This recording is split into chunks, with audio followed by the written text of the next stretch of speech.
everyone. Welcome to Midday News. I am Devanshi and these are today's news. COVID pandemic has taught the world that globalization is important but self-reliance is equally important, said PM Modi. India's COVID-19 total cases are now 84,62,080. But the good news is recovery rates are also increasing very fast. That is 92.41%. It proves that India will win battles against coronavirus. Only some precautions we have to follow.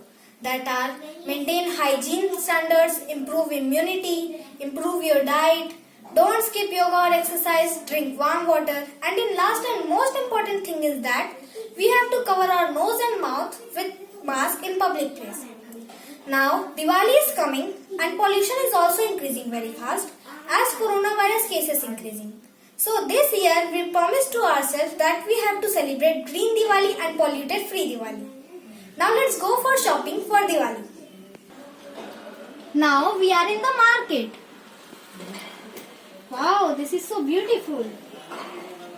This is also so beautiful. What is this? This is fairy light. This is batti, this is diyan, this is candle, this is decorative items.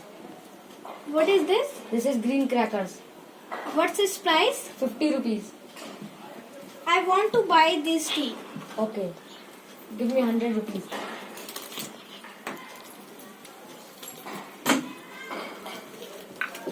Take. Thank you. It's very crowded in this market. Thank you, Bhaiya. Welcome. I have purchased these two items. This is green patake and pollution free patake. Happy Diwali! Thank you.